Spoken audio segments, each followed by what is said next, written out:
Second battle, Stratgames High Elves versus Gotrek's Grand Cathay. Stratgames here going for an interesting kite army here. 5 units of Shadow Warriors, plus a ton of mobility and monsters, 2 units of Silver Helms and the Fireborn Elite Anti-Large Armor Piercing at the back, and in the skies 2 units of Flame Spire Phoenixes guarding Alariel the Radiant, coming in with Tempest to limit enemy movement, Banishment to nuke boxes, and also Earthblood plus Star of Avalon for healing. On the other side, Gotrek, of course, playing Grand Cathay, going for a box army, and Gotrek does have some very interesting box ideas.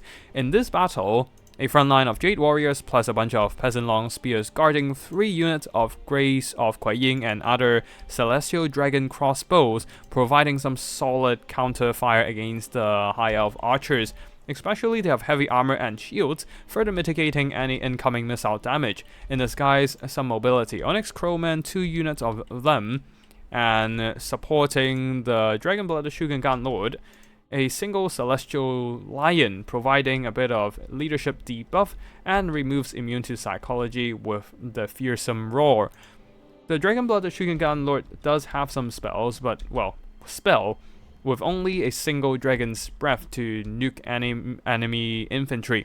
And yeah, that's it for the army builds. Now let's go into normal speed, as the Shugengan Lord is pushing forward, trying to get to the Shadow Warriors using the Dragon's Breath to whittle down their HP, but the problem is that Alariel the Radiant does have a Tempest spell dropped right on top of the Shugengan Lord, slowing her down, allowing the Phoenixes to catch up with the Cathay leader. Even Alariel herself is joining this gooning attempt, trying to snipe out the Cathay caster and leadership early. With the 3-on-1 advantage plus the earlier Shadow Warriors firing at the Shugengan Lord and the direct damage from the Tempest, the High Elves are just giving the Shugengan Lord a horrible time. Now she's down to half health and will be forced to stay inside the protection of the archers. Grace of Kuei Ying managed to shoot at the Flame Spire Phoenix and Alariel the Radiant, but not actually landing any shots because they were constantly moving and actually dodge away.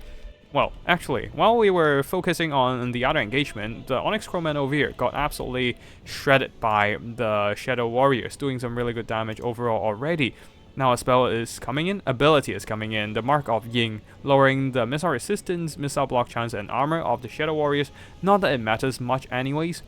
And the Shadow Warriors simply backed off and actually managed to dodge some shots from the Dragon Crossbows, forcing them to move up, trying to get in range again and shoot at the Shadow Warriors. But the Shadow Warriors very sneakily just shoot one volley and quickly pull back a bit more.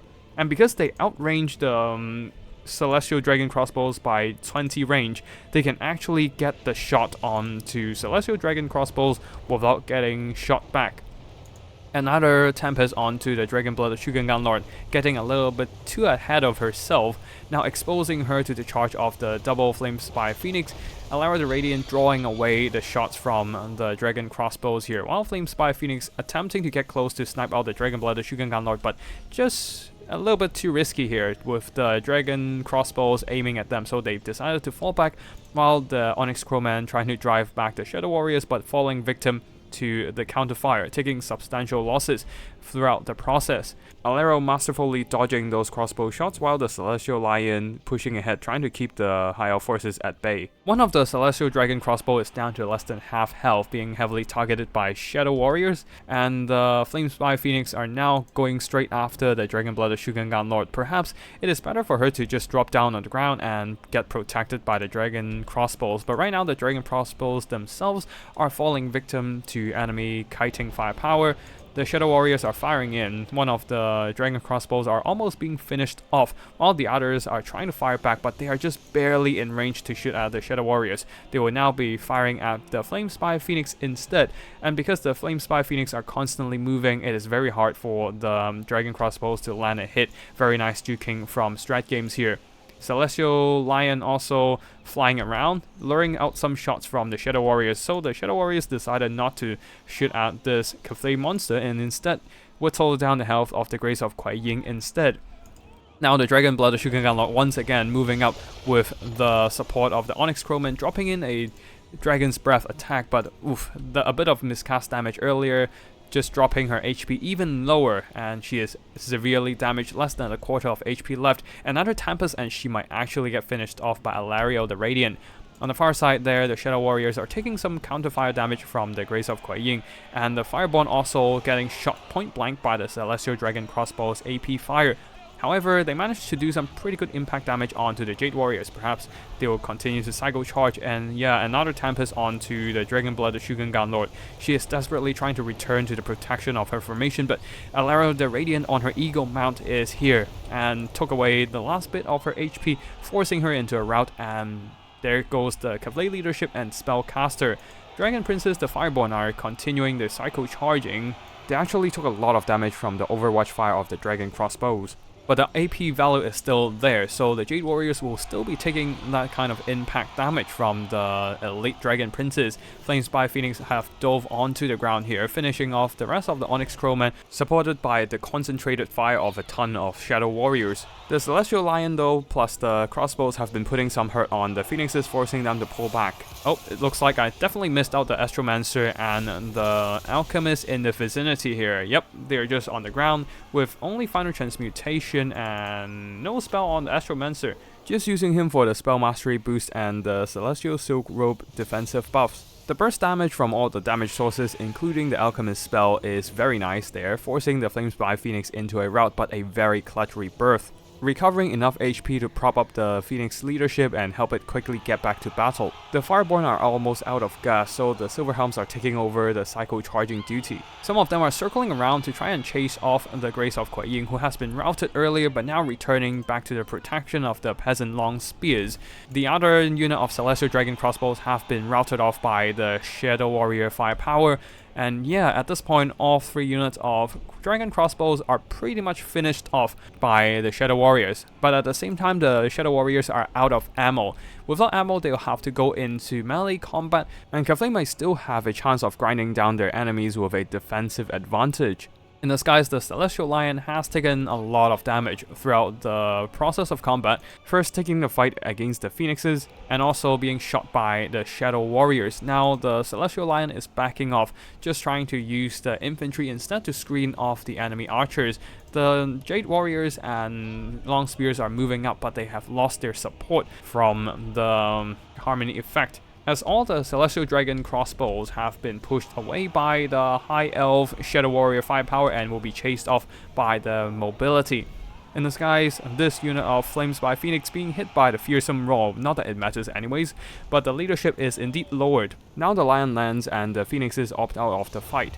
Oh no, another Tempest onto the Celestial Lion, doing some direct damage straight onto the Celestial Lion. Now the Flames by Phoenix dive onto the Kavlay flying monster, not that it's flying anymore, being grounded, and will be finished off by the direct damage and also the Flames by Phoenix hitting up the Kavlay flyer. And with that, Kavlay pretty much only have infantry remaining, Jade Warriors and Peasant Long Spears, and without the Harmony buffing their melee stats, they actually don't have the melee advantage anymore. You can see with 39 attack and 35 melee defense, all thanks to the martial prowess, the Shadow Warriors actually can overpower the Jade Warriors in terms of melee stats. Of course, the Jade Warriors still have the armor to keep them in a fight, but with the Dragon Princess, the Fireborn came back to do some cycle charging. That might not be enough here, especially when there are still some very healthy Silverhelms finishing off that Celestial Lion, and will be returning to do some Hammer and Anvil. A very nicely targeted Final Transmutation, but Flames by Phoenix that got directly targeted by the spell managed to get out of the fray before the other units also get caught in the AoE damage spell for too long. Nicely done by Stratgames, and yeah, Gotrek just have to hold tight with the rest of the formation here with only infantry left, and perhaps he can squeeze out 1 or 2 more Final Transmutation, definitely not 2 more, 1 more Final Transmutation. Things are getting more and more desperate for Kavlay as the High Elves are over here, just blobbing up the remaining important units here, both Flames by Phoenix, the Fireborn, and Alara the Radiant, and some Silverhelms, using the Star of Avalon to recover some of their HP, especially on the Fireborn here. Down to 40 models only, but being an elite cavalry, they might still be fighting to the very last elf. The healing's done and the High Elf single entities are ready for another round of combat. Gotrek's Kavlay army had no choice but to sit there and wait for the High Elves to come at them, and at this point, Gotrek decided to throw in the towel. GG to both Stratgames and Gotrek for the second game, and congrats to Stratgames for taking this win, dragging the series on into a third battle, which we'll be finishing off in the next video. For the army performances here, the Shadow Warriors did some pretty good damage. Didn't actually earn back that much value considering they used up all their ammo and just barely covering their own costs and then a little bit more. But the most important thing is that they eliminated the key units of the Grand Cathay army. All 3 units of Celestial Dragon crossbows were forced off by the sheer volume of the High Elf missiles, and the Onyx Crowman got killed off by the skirmishing firepower. Without these units providing the yin harmony effect, the rest of the Grand Cathay loses out a huge chunk of their melee stats from the harmony. So the Jade Warriors, the Peasant Long Spears will be much less effective in melee fight. And also the Dragon-Blooded Shugengan Lord being sniped out by Tempest from Alario the Radiant and the Flame Spy Phoenix's follow-up means that the Grand Cathay will be losing out on the leadership support as well, putting them in a massive disadvantage. And once the Celestial Lion died, with the High Elves getting their health back from the Star of Avalon, things are even more desperate for the Grand Cathay army. They don't have any initiative on the battlefield, and remember, we didn't see the Flame Spy Phoenix dropping any flaming poop throughout the course of combat. And that means they can just keep bombing the Grand Cathay infantry until they use up all their charges, with Cathay having no way to deal with them after losing out all their flyers and their missile units. So yeah, at that point, might as well just throw in the towel, which is exactly what Gotrek did in the end. Stratgames here taking a really patient approach to deal with the Grand Cathay box, using the Shadow Warriors and Alario's Tempest to pick off the most threatening targets and securing a massive advantage over the course of battle, albeit in a slower rate than normal. And yeah, that's it for the second battle. We'll be concluding this best of 3 series in the next video, so be sure to subscribe to my channel and stay up to date on the latest video. That's it for today, and I'll see you in the next one. Tactical Lich signing out.